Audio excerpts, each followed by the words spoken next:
Então ele coloca essas alegorias mostrando que, né, a lei tem o seu valor, tem a sua foi necessária, é necessária, mas ela em si, ela não pode resolver o problema do pecado, da condenação, não justifica ninguém, a lei não justifica ninguém.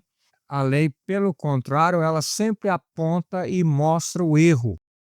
Olá, vamos para mais uma reflexão aqui na carta de Paulo a Timóteo, sua primeira carta ao filho Timóteo, capítulo 1, o versículo 11. Diz aí: segundo o evangelho da glória do Deus bendito, do qual foi encarregado, confiado. O cerne desse versículo aqui está exatamente no evangelho. Paulo falou sobre a lei, que a lei é boa, mas depende de como utilizá-la, tem que utilizá-la legitimamente, porque exatamente essa lei que foi dada por Deus, ela mostra o nosso problema, nossos pecados, nossas falhas e nos aponta para Cristo, que é exatamente o Evangelho. Ele nos aponta para Ele, mostrando que a lei em si não tem a solução para os nossos problemas, e a solução está no Evangelho de Cristo Jesus, que é as boas novas, que revela a glória de Deus, o Deus abençoado, o Deus maravilhoso, grande, amoroso, misericordioso, né? Então ele enviou o seu Filho para resolver o problema do pecado, para nos perdoar, para nos garantir a salvação e nos conduzir à glória de Deus. Não é isso? Então, a autoridade que Paulo tem não está baseada no que ele pensa, no que ele entende, mas está baseada exatamente, fundamentada na autoridade divina e na mensagem do Evangelho transmitida a ele pelo Senhor, né?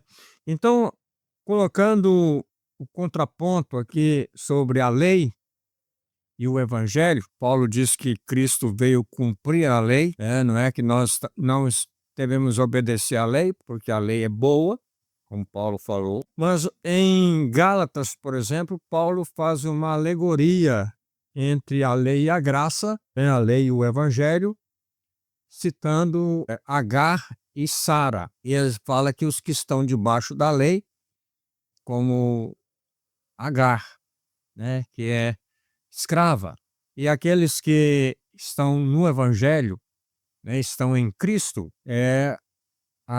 representado pela Sara. A Agar era escrava e Agar era a livre, aquela que era a verdadeira esposa de Abraão. Então ele coloca essas alegorias mostrando que, né, a lei tem o seu valor, tem a sua foi necessária, é necessária, mas ela em si, ela não pode resolver o problema do pecado, da condenação, não justifica ninguém, a lei não justifica ninguém.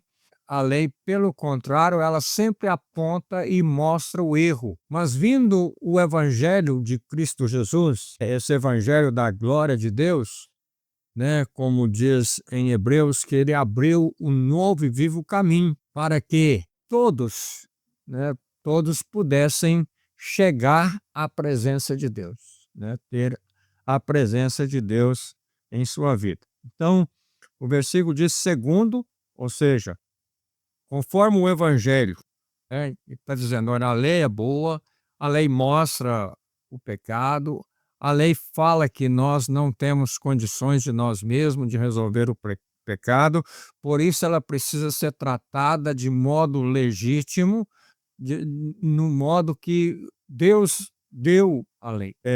Não como as pessoas interpretavam, não como os fariseus, os judeus, que colocavam a lei sobre tudo e, né, e obrigava as pessoas a observar os mandamentos, as ordenanças da lei em geral, mas Jesus disse que eles mesmos não conseguiam guardar. Eles punham peso em cima das pessoas, né, pregavam sobre isso, mas eles mesmos não podiam guardar, porque a lei não é unicamente material, física, visível, mas a lei envolve o plano espiritual, que muitas vezes a gente negligencia, né, achando que é só visível, físico, mas ela envolve todo um plano espiritual, né? Então nós vemos aí que, então, quando Paulo diz,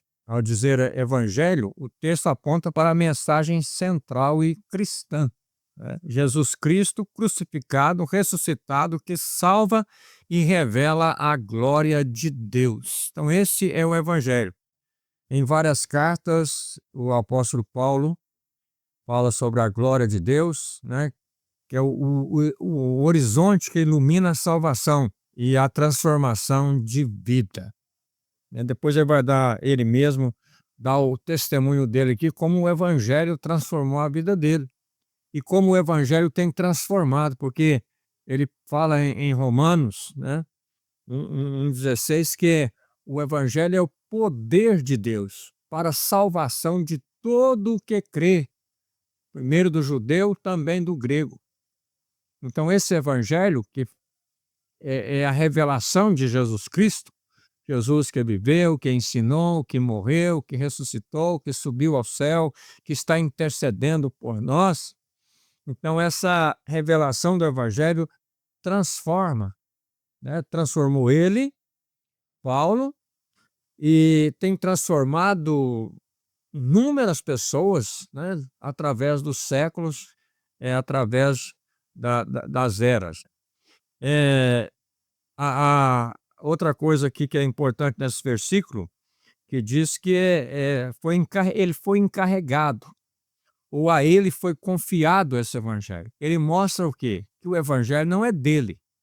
Apesar de ser um homem culto, um homem inteligente, sábio, conhecedor, né, de muitas coisas, como ciências, como principalmente o judaísmo, ele diz que ele sobressaía sobre todos os da sua época, no questão do judaísmo, mas ele está dizendo que o evangelho foi confiado a ele, ou seja, o evangelho é de Deus, o evangelho não é dele, né? Ele apenas era o portador, ele transmitia aquilo que o Senhor lhe revelara, né? Que o Senhor tinha revelado para ele sobre as questões do evangelho. Então, o evangelho, que é essa boa nova, centrada em Cristo Jesus e na salvação que ele oferece, né? O evangelho é isso, é Cristo Jesus e a salvação que ele oferece, né?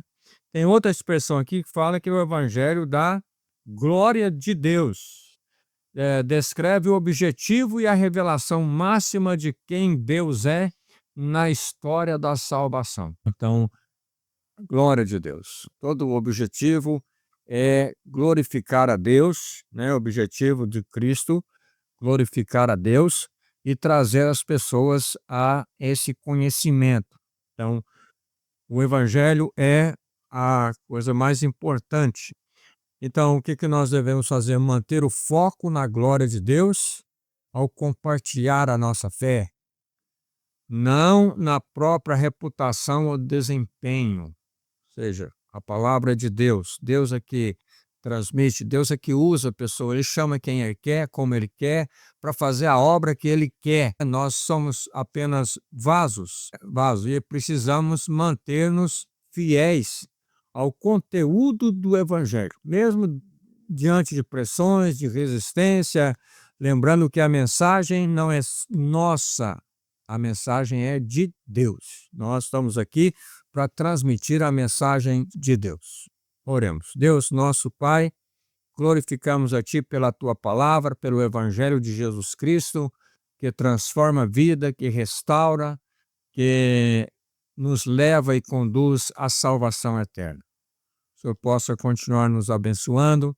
Também oramos por aqueles que estão necessitados, carentes, sofrendo, às vezes hospitalizados, que o Senhor possa guardá-los, abençoá-los, confortá-los na tua presença, em nome de Jesus. Amém. Deus te abençoe.